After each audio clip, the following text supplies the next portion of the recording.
Alhamdulillahilladzi an'amana bi ni'matil iman wal islam. Asyhadu an la ilaha illallah wahdahu la syarika lah, la na'budu illa iyyah. Asyhadu anna Muhammadan abduhu wa rasuluhu la nabiyya ba'dah. Allahumma shalli ala sayyidina Muhammad sayyidil mursalin wa ala alihi wa sahbihi ajmain. Usikum ibadallah wa iyaya bittaqwallah faqad fazal muttaqun. Ittaqullaha haqqa tuqatih wa la tamutunna illa wa antum muslimun. Qala Allah ta'ala fil Qur'anil azim. A'udzu billahi minasy syaithanir rajim. Bismillahirrahmanirrahim. والذين اتخذوا مسجدا ضرارا وكفرا وتفريقا بين المؤمنين وإرصادا لمن حارب الله ورسوله من قبل وليحلفن إن أرادنا إن الحسنى والله يهدي إنهم لكاذبون. Sadaqallahul azim. Puji syukur kepada Allah Subhanahu wa taala atas rahmat karunia-Nya. Pada hari ini tanggal 12 bulan Desember atau bulan 12 tahun 2024, hampir berakhir tahun 2024 ini, dan dalam waktu dekat ini ada umat memperingati hari besarnya. Tapi umat Islam tidak perlu untuk memperingatinya karena bukan hari Islam.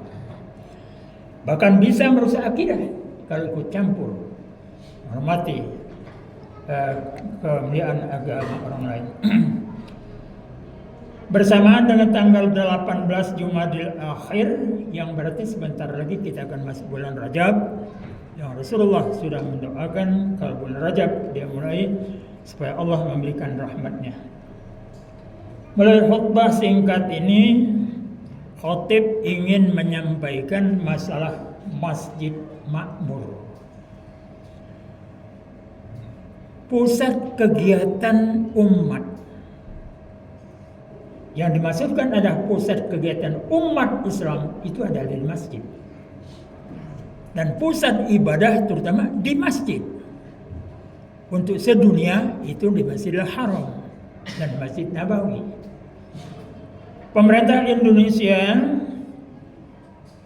memberikan bimbingan, pedoman, petunjuk tentang masalah pembinaan daripada masa kemasjidan ini, sebagaimana diatur dalam keputusan Dirjen Bimas Islam nomor DG 2/802 tahun 2014 tentang standar pembinaan manajemen kemasjidan. Dari pedoman itu, yang dilakukan pembinaan kepada rumah ibadah, masjidkah dia, musallakah dia, langgarkah dia, ada 3 objek. Objek yang pertama namanya idarah, masalah manajemen kemasjidan, artinya masalah kepengurusan. Diatur di sana, mengatur tentang administrasi, adanya SK, adanya keputusan, adanya aturan-aturan tertulis. Itu namanya manajemen. Manajer itu menggerakkan pengurus sehingga semuanya bergerak, punya aktivitas. Bukan orang satu saja yang menggerakkan masjid itu, tapi semua pengurus punya peran masing-masing. Yang kedua namanya imarah, memakmurkan kemakmuran masjid, baik itu masalah aktivitas ibadah 5 waktu beserta sunnah-sunnahnya, maupun aktivitas kegiatan majelis taklim, pengajian-pengajian, hari besar Islam dan sebagainya. Ini di dalam masalah imarah, untuk memakmurkan. Ada aktivitas masjid itu menggerakkan masyarakat sehingga masyarakat memiliki rasa memiliki masjid itu dan tanggung jawab terhadap masjid itu. Yang ketiga adalah masalah riayah.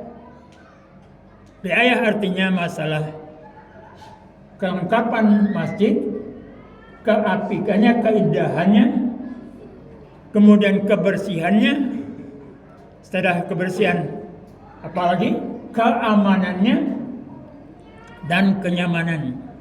Jangan sampai orang masuk masjid hatinya gelisah, takut kalau sendalnya hilang. Orang masuk masjid itu harus nyaman dan bersih. Kalau tempat ibadah saja sudah nggak bersih, pasti rumah-rumahnya juga nggak bersih. Lambang masjid itu adalah lambang hidup kemasyarakatan. Jamaah rahimakumullah. Secara struktur, negara Republik Indonesia ini melalui keputusan Dirjen Bimas dalam tahun 2014 itu diatur seperti berikut. Yang disebutkan adalah tipologi masjid. Yang pertama namanya masjid negara.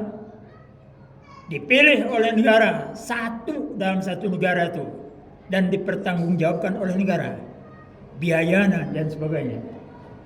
Langkah pertama pemerintah harus menetapkan masjid mana yang masjid negara. Baru nanti pengurusnya diangkat oleh negara, di SK-kan. Demikian juga masjid yang tahap kedua yang disebut masjid nasional.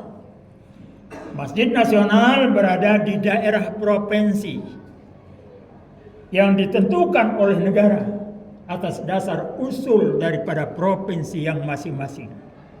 Untuk Lampung belum ada, dan insya Allah akan ada setelah selesainya Masjid Bakri nanti yang berada di Enggal, kalaupun diterima oleh negara. Kemudian yang tanggung jawab daripada provinsi atau gubernur adalah Masjid Raya. Untuk Lampung itu adanya di Raja Basah.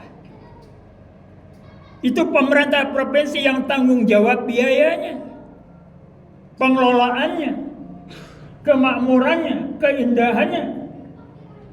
Pemda provinsi yang tanggung jawab. Langkah pertama dia harus menunjuk masjid itu ada SK-nya, Masjid Raya.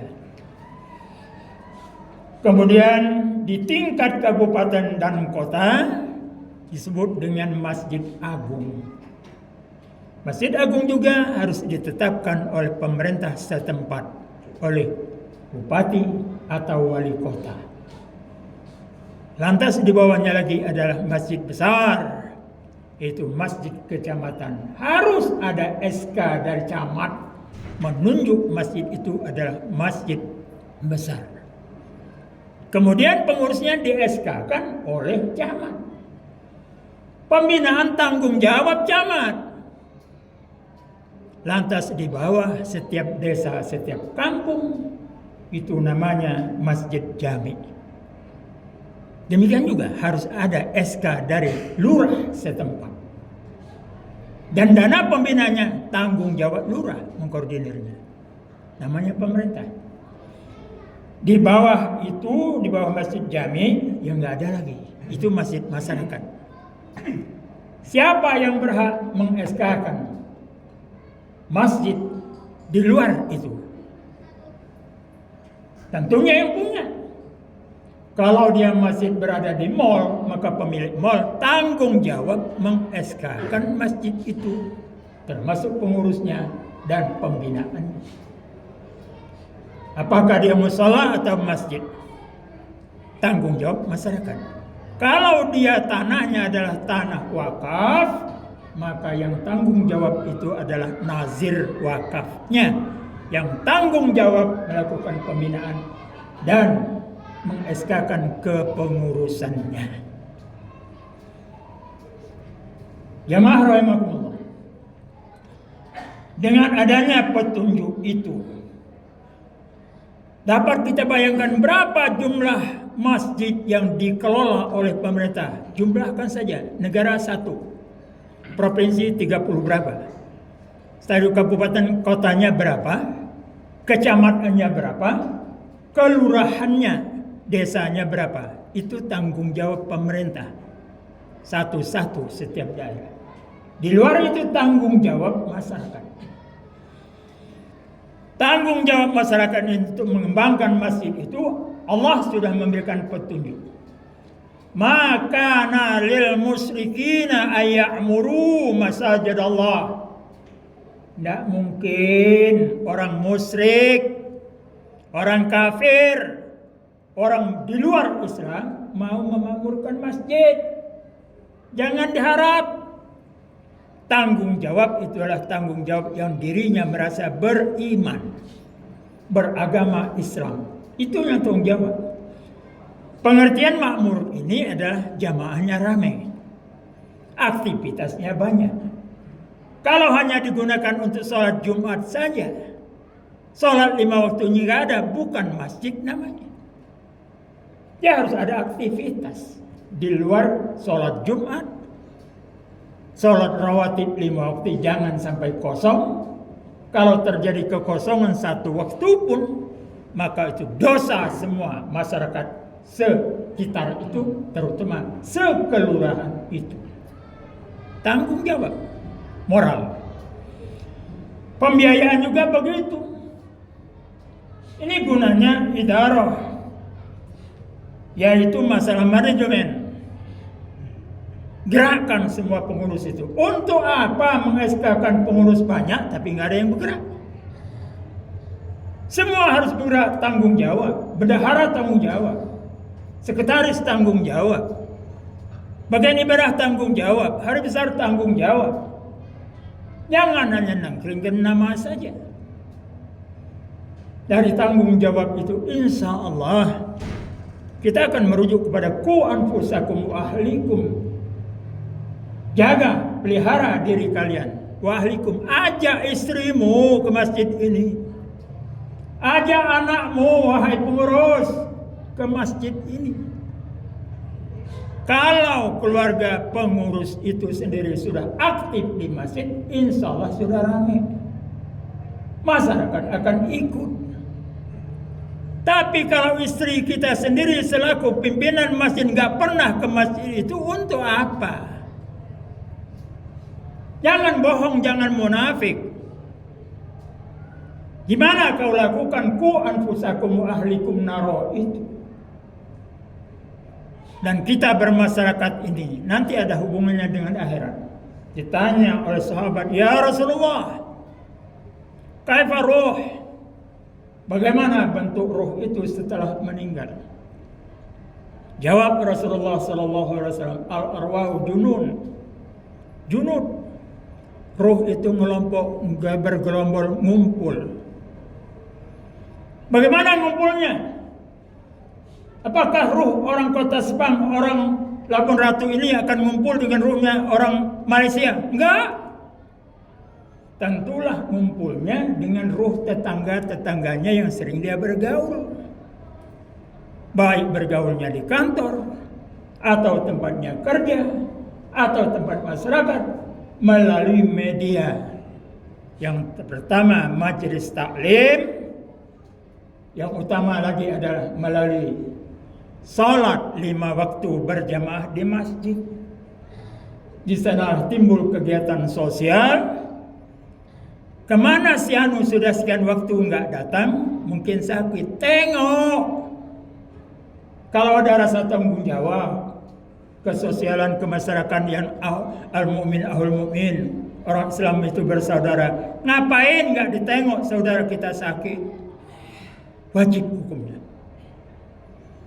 Kita ini tahu di masa itu tapi tidak dilaksanakan. Bahkan cari-cari kalau yang sakit itu orang kaya, ramai yang nengok. Kalau yang miskin, ya udah nggak ada yang nengok. Termasuk meninggalnya pun takziahnya nggak ramai. Ini kepatalan kita dan kehidupan kemasyarakatan kita. Jamaah rahimakumullah. Tidak mungkin orang musyrik itu akan memakmurkan masjid. Mereka menampakkan dirinya kekufurannya. Sudah nampak dirinya. Ulaika habitat a'maluhum wa fin narihum khalidun. Mereka adalah merusak nilai amal-amal ibadahnya. Dan mereka kelak akan dikekalkan dalam api neraka. Innama Ya'muru masajid Allah man amana billahi wal yaumil akhir. Demi sesungguhnya orang yang memarufkan masjid itu adalah orang yang beriman pada Allah, bukan Islam. Kalau Islam kita ini banyak sekali KTP Muslim, tapi belum pernah kita tengok dia sholat di masjid. Bukan berarti menuduh yang bersungguh tidak sholat. Tetapi dalam kamus kaidah usul fiqh, az-zahiru yadullu 'alal batin. Yang nampak di mata itu adalah menunjukkan batinnya. Yang nampak itu di mana? Salat jamaah. Salat jamaah itu di mana pusatnya? Di masjid. Jadi wajar saja kalau orang nggak pernah muncul di masjid, nggak ditengok orang dia sholat, nggak perlu disebut orang Islam. Karena nyatanya belum pernah sholat bersama masyarakat, belum pernah sholat berjamaah. Jamaah rahimakumullah. Man amana billah wal yaumil akhir. Orang yang percaya pada Allah dan hari kemudian. Wa iqamus shalah, dan orang yang mendirikan salat. Bukan iqamus shalah itu dia hanya salat, tidak, tapi mengajak orang lain untuk salat. Itu iqamus shalah. Wa ita'uz zakah, dan dia orang yang mememerlukan masjid itu pasti dia mengeluarkan zakat. Kalau zakat, sedekah itu diambil dari orang kaya, diberikan kepada orang miskin. Tapi kalau pajak beda. Kebanyakan diambil dari orang miskin, orang kehidupan sederhana. Paksa pajaknya, kalau nggak didenda, kalau nggak dihukum, serahkan kepada yang kaya. Itu jelasnya. Karena pejabat yang memungut pajak itu dapat bagian. Tapi kalau dalam masalah zakat, tidak. Jamaah rahimahullah. Walam yahsa illallah. Dan orang yang memakmurkan masjid itu tidak takut dengan apa-apapun kecuali pada Allah. Dia enggak takut miskin karena berzakat, enggak takut miskin karena bersedekah, enggak takut mati kalau diancam orang karena kita sholat, enggak takut dia. Bahkan dia sangat syukur sekali kalau dia mati dalam keadaan sabilillah, pasti dia masuk surga. Tapi kalau mati dalam keadaan kafir, na'udzubillah, semua amal kita hancur, di akhirat kita tersiksa. Jamaah rahimahullah. Ada lagi yang sangat-sangat diperingatkan oleh Allah Subhanahu wa taala tentang pembangunan masjid, tentang keberadaan masjid itu. Rasulullah menggalakkan man bana masjidan. Siapa yang membangun masjid fid dunya, banallahu lahu baitan fil jannah. Allah akan bangunkan suatu bangunan, satu tempat tinggal dia di surga kelak. Tapi berapa banyak nilai kita ikut membangun masjid? Apa ya semuanya itu biaya kita? Tidak. Mungkin kita ikut andil 10.000, mungkin 100.000, mungkin 1 juta, mungkin 10 juta. Itulah yang mau jadi rumah. Bisa saja berarti rumahnya kayak korek api. Kenapa? Nilainya kecil. Tapi kalau nilai pembangunannya di masjid itu memang jutaan, ratusan juta, kalau 150 juta berarti itu rumah subsidi. Berpikir dong cara itu, cara berpikirnya untuk bersedekah dan berzakat itu. Semakin besar nilai sedekah kita, semakin besar harapan pahala di akhirat. Semakin kecil sedekah kita di dunia ini, semakin kecil pula yang diberikan imbalan di akhirat kelak. Kemudian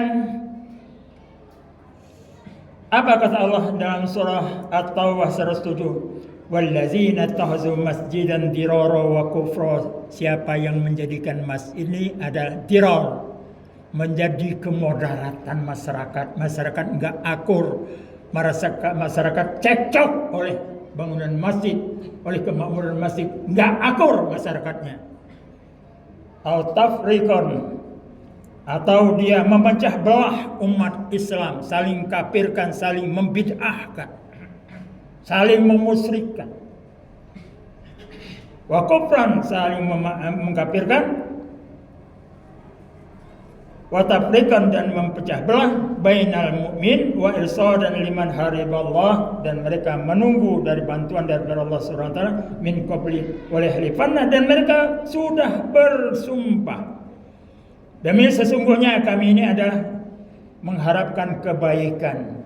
Wallahu yashhadu lakazibun, Allah nyaksikan benar apa enggak etikat yang Anda ucapkan untuk kebaikan itu. Nyatanya perbuatan Anda ada memecah umat, memecah masyarakat. Allah saksikan itu. Bohong berarti apa yang Anda ucapkan itu. Melalui khutbah yang singkat dan agak keras, untuk melepaskan tanggung jawab khatib, jangan sampai menjadi ganjalan di akhirat. Kalau sudah disampaikan begini, berarti khatib sudah melepaskan tanggung jawab. Silakan ambil yang baik dan yang benar, tapi buanglah apabila itu tidak benar dan salah. Karena saya pun manusia, mungkin saja saya yang salah dan keliru, Anda yang benar. Semoga Allah SWT memberikan hidayah dan petunjuk serta kekuatan untuk kita sama-sama memakmurkan masjid. Masjid tidak ada pemilik, pemiliknya adalah masyarakat. Tapi dalam kewenangan itu ada masjid, ada yang berwenang adalah yang pertama pemerintah. Kalau dia masjid dipertanggungjawabkan pemerintah, kalau dia bukan dipertanggungjawabkan pemerintah, maka itu ada pertanggungjawaban masyarakat, terutama adalah nazir wakaf. Dan hindarkan masjid milik daripada perorangan atau pribadi. Karena kelaknya kalau dia milik perorangan dan pribadi, masa mendatang enggak urung itu akan dijual oleh anak turunannya. Barakallahu li wa lakum fil Qur'anil azim. Wa nafa'ani wa iyyakum bima fihi minal ayati wa dzikril hakim. Wa taqabbal minni wa minkum tilawatahu innahu huwas samiul alim. Aqulu qawli hadza wa astaghfirullahal azim li wa lakum wa lisairil muslimina wal muslimat fastaghfiruhu innahu huwal ghafurur rahim.